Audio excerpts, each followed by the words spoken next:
smarter, I don't know, make you handsome, make you pretty. आप में से जितने लोग यहाँ पे बैठे हुए हैं, क्या आप इस बात से सहमत हैं कि बचपन से आपको और हमको ये सिखाया गया है, ये बिलीव कराया गया है कि काऊ मिल्क हमें शक्तिशाली बनने में मदद करती है, हमें अच्छे दिखने में मदद करती है, हमारे बॉडी के लिए बहुत अच्छा है. So all of us have been made to believe since our childhood that cow milk is very good for our healthy development. Yes, but Yes, में सच्चाई बिल्कुल नहीं है, ये myth.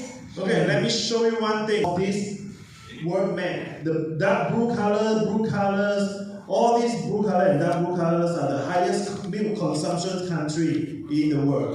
Okay, एक तो आपने स्क्रीन दिखे देखो, हम थोड़ा सा स्क्रीन की तरफ देखेंगे. अगर आप देखेंगे यहाँ पे जो ब्लू कलर में जितने भी कंट्रीज को मार्क किया गया है, वो वर्ल्ड में सबसे ज्यादा मिल्क और मिल्क से बने हुए प्रोडक्ट्स को कंज्यूम करते हैं. समझ में आया? Yes. ये सारे देश क्या करते हैं? मिल्क और मिल्क से बने हुए प्रोडक्ट्स को कंज्यूम करते हैं. এরা নাকি সবথেকে বেশি মিল্ক আর মিল্ক থেকে তৈরি খাবার কনজিউম করে.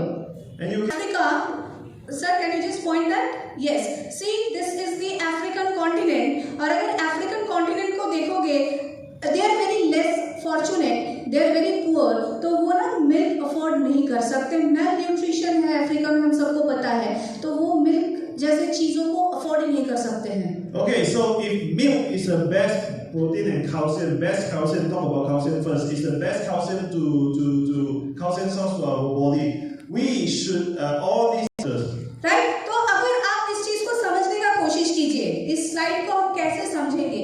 ये सारे देश जैसे कि अमेरिका हो गया, यूरोप हो गया और ऑस्ट्रेलिया के अंदर जहाँ पे सबसे ज्यादा मिल्क कंज्यूम होता है, इन लोगों को कोई भी हड्डी जनित प्रॉब्लम नहीं होनी चाहिए.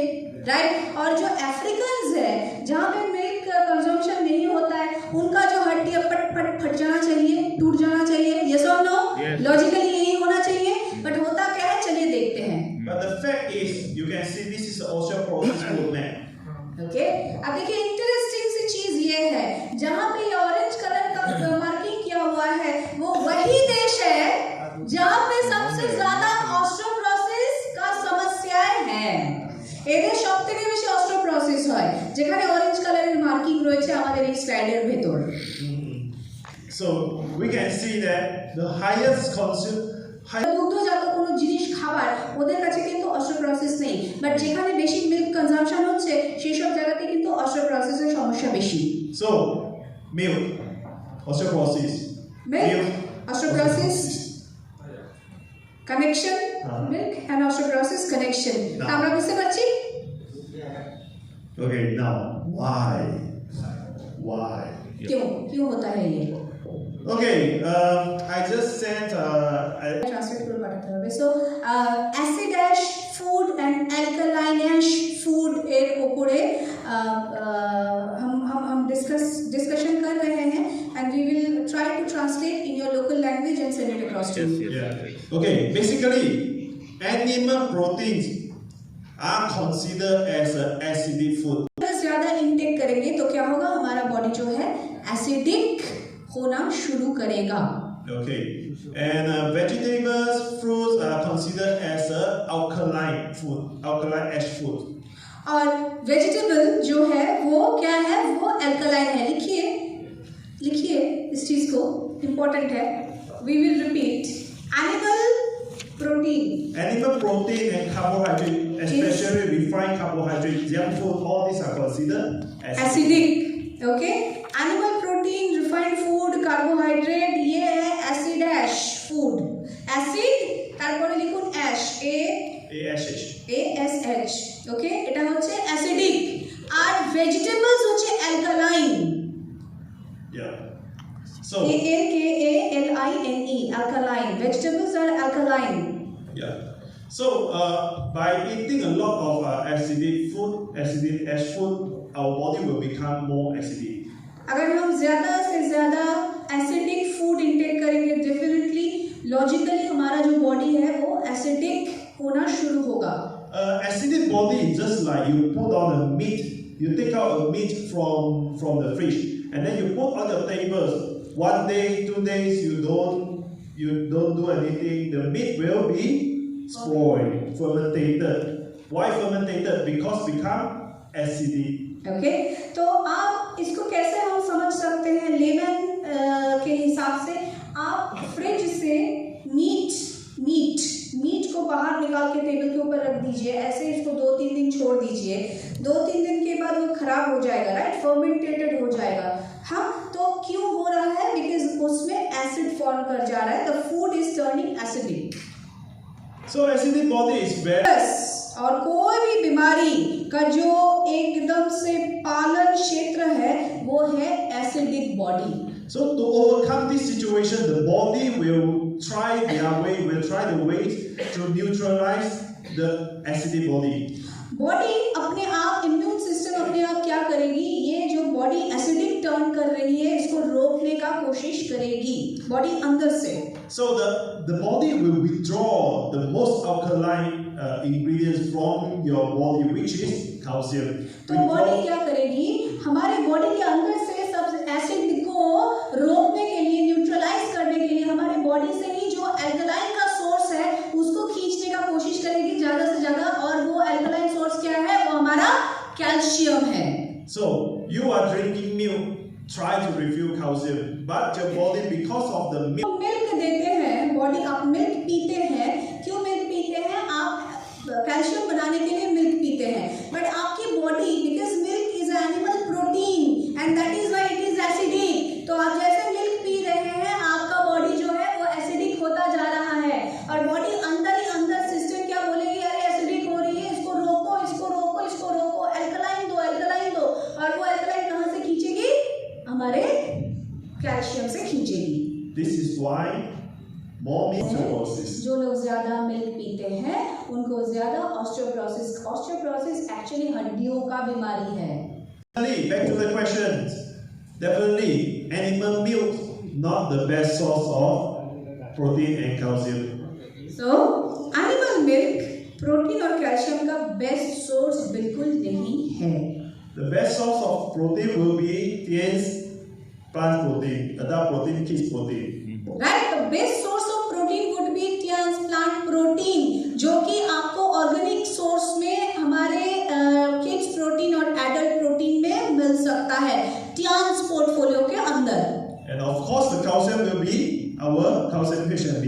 And calcium definitely हम कैल्शियम HMB जो हमारे पोर्टफोलियो में प्रोडक्ट है उससे हम कैल्शियम भी पा सकते हैं, ले सकते हैं। कि एनिमल मिल्क प्रोडक्ट को हमें अवॉइड करना चाहिए। थोड़ा सा क्लैरिटी मिला सबको? हमें समझ में आ रहा है, ये हमारे पॉपुलर बिलीफ के थोड़ा सा कॉन्ट्रडिक्शन में है, but this is how the explanation is. So I am just telling them this is well, why milk is not good to humans? Basically, cow milk for cow, human breast milk for human. The formulations are way different. जो हमें समझने वाली बात है, आपको समझना चाहिए যেটা বুঝতে হবে সেটা হচ্ছে काउ मिल्क काउ का जो बछड़ा है उसके लिए सूटेबल है, और ह्यूमन मदर है जो माँ है, माँ का जो दूध है वो उनके बच्चे के लिए वो सूटेबल है। तो फॉर्मुलेटेड मिल्क है लाइक लैक्टोडेक्स, लैक्टोजेन, ब्ला ब्ला ब्ला, ये फॉर्मुलेटेड है। क्यों फॉर्मुलेटेड है? बिकॉज इसमें बहुत कुछ मिलाया जाता है, ऐसे तत्व मिलाया जाता है जो कि ब्रेन डेवलपमेंट के ऊपर भी काम करे। ह्यूमन बेबी जब पैदा होता है, ह्यूमन बेबी पैदा होने के बाद जो फोकस होता है, क्या फोकस होता है? कि उस बच्चे का ब्रेन डेवलपमेंट हो, राइट, ना कि शारीरिक डेवलपमेंट। शारीरिक डेवलपमेंट धीरे धीरे होता है, जिसके लिए आप देखोगे 9 महीने तक के बच्चा बहुत अच्छे से चल नहीं पाता है। ये सुन लो, जब बच्चा पैदा होता है 9 महीने तक के, 7-8-9 महीने तक के वो बहुत अच्छे से चल नहीं पाता है, बिकॉज वो हमें पता है वो तब तक के नहीं चल पाएगा, बट वो इमीडिएटली पैदा होने के बाद अपनी माँ को पहचानने लग जाता है, यानी कि ब्रेन डेवलपमेंट हो रहा है, वो अपने पापा को पहचानने लग जाता है, वो हंसता है, वो रोता है, ये सारे इमोशंस अपने ब्रेन डेवलपमेंट के कारण हो रहा है। और ब्रेन डेवलपमेंट, ब्रेस्ट मिल्क जब बच्चा पीता है, यही 2 फैक्टर उसके शरीर में ग्रो करता है, डेवलप करता है। Equal to church or to. The cows also don't have to learn to talk, to speak, papa, mama, how are you? बच्चे को बात करने की भी जरूरत नहीं है, बछड़े को माँ बाप बोलने का भी जरूरत नहीं है. Okay, the cow only needs to do is run faster. That's why after they give birth, few hours later, the cow can run here, run there, the horse can run here and the lamb. फटाफट भागना दौड़ना start कर सकता है, but human baby का वो जरूरत it's here on the table पड़ता. ये डिफरेंस होता है. आप देखोगे इसीलिए एक हॉर्स का भी बच्चा, एक काऊ का बच्चा, एक लैम्ब का बच्चा, ये फटाफट 2-3 घंटे के अंदर दौड़ भाग कर सकता है, जो कि एक ह्यूमन बेबी नहीं कर सकता है.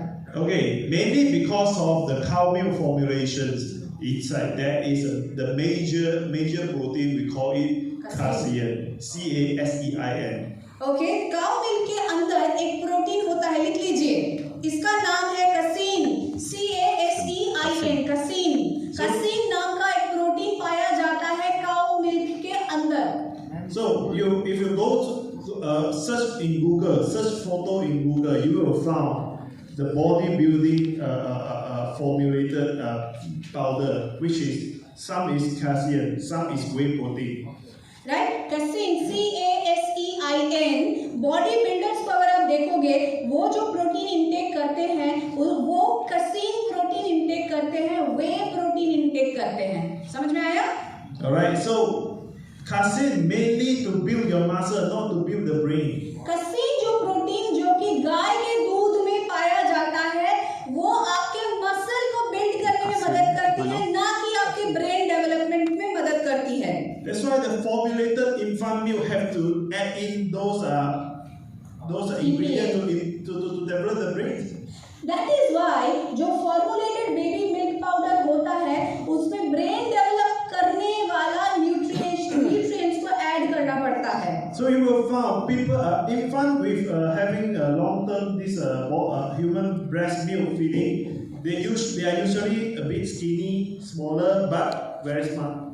ओके, तो अगर आप देखोगे जो लोग माँ के दूध के ऊपर, जो बच्चे माँ के दूध के ऊपर रहते हैं, वो हो सकता है कि वो थोड़ा बहुत दुबले पतले हो, बट उनका ब्रेन डेवलपमेंट बहुत अच्छे से और बहुत अच्छा होता है.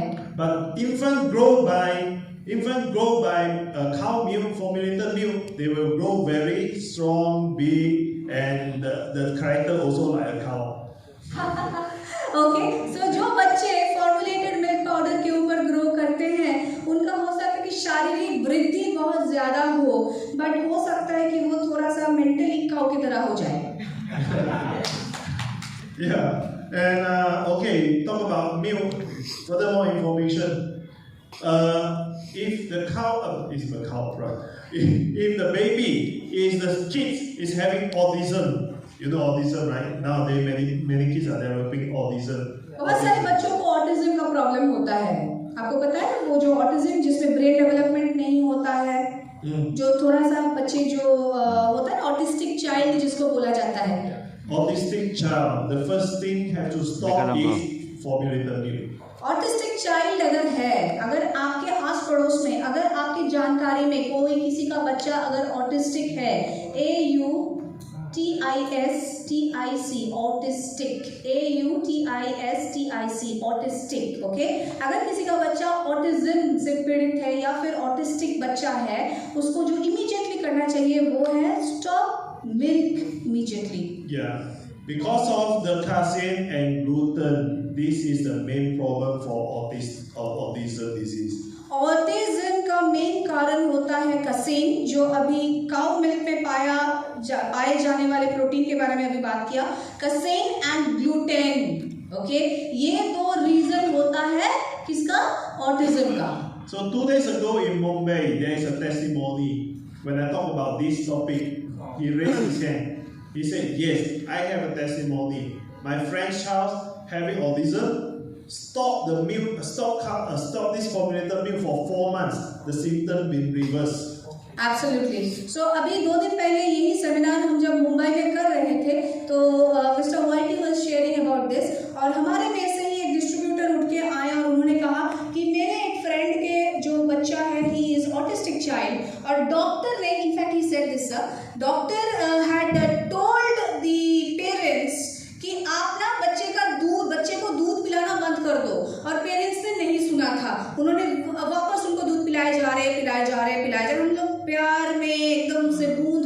पिलाते हैं, राइट, अपने बच्चों को, तो वो लोग भी दूध पिलाए जा रहे थे। बट जब ये अपने फ्रेंड के साथ कंसल्टेशन के लिए बैठे और उन्होंने बोला कि तुम ना दूध पिलाना बंद करो, 4 महीने उन्होंने दूध पिलाना बंद किया, बच्चे का मेंटल कंडीशन रिवर्स हुआ एंड आज के डेट में ही शेयर, आज के डेट में वो अभी योगा क्लासेस भी अटेंड कर सकता है। Okay, thank you. Okay. So you see, again, we prove that having good diet will have a good health. Right, so अगर हम हमारे खान पान के ऊपर थोड़ा सा नजर दे, हमारा जो स्वस्थ है वो काफी हद तक के अच्छा हो सकता है। And kids have this allergy when every time they intake protein, they will have this eczema, inflammations, eczema. Okay, Yeah. बहुत सारे बच्चे हैं देखेंगे कि जैसे दूध पीते हैं बहुत बारी एलर्जी होता है, बॉडी के अंदर खुजली वाली प्रॉब्लम आती है। Also, stop the cow milk will get reversed. Will help a lot. अगर ऐसे कोई बच्चे को आप जानते हैं, किसी के बच्चे के बारे में आप जानते हैं जिसको बॉडी में दूध पीते ही लैक्टोज इंटॉलरेंस या फिर खुजली वाली बात है, इमीडिएटली ये जो बाहर का ऊपर का दूध है उसको बंद कराना चाहिए। Sir, we can also talk about the enzyme that the body, the child produces till 6 years। Okay. तो for kids, बच्चा इस एंजाइम के जरिए कैसीन, जो मिल्क, काउ मिल्क में पाया जाने वाला प्रोटीन है, उसको डाइजेस्ट कर सकता है। yes, but when we grow up, when our teeth, the teeth are already all fully developed. 6 साल के ऊपर ध्यान रखिएगा, रेनिन एंजाइम 6 साल के ऊपर वाला कोई भी इंसान नहीं प्रोड्यूस कर सकता है। हमारे टीथ, हमारे दांत जब फुल्ली डेवलप हो जाता है, बच्चे का दांत जब फुल्ली डेवलप हो जाता है, रेनिन एंजाइम प्रोडक्शन बॉडी बंद कर देती है। बट आप तभी भी दूध पिलाए जाते हैं बच्चे को, तो वो बच्चा क्या कर रहा है, वो बच्चा दूध को डाइजेस्ट नहीं कर पा रहा है, उसका बॉडी क्या हो रहा है, उसका बॉडी एसिडिक होता जाता है। ऑफ काउ मिल्क के ऊपर बहुत सारे स्टडी रिपोर्ट्स इनके पास अवेलेबल है, बट अभी मोटा मोटा जो हम लेमैन लैंग्वेज में जितना हमने सीखा है, अगर इसी को हम फोकस करेंगे, आई एम श्योर हम बहुत सारे लोगों को मदद कर सकते हैं फील्ड में। Okay.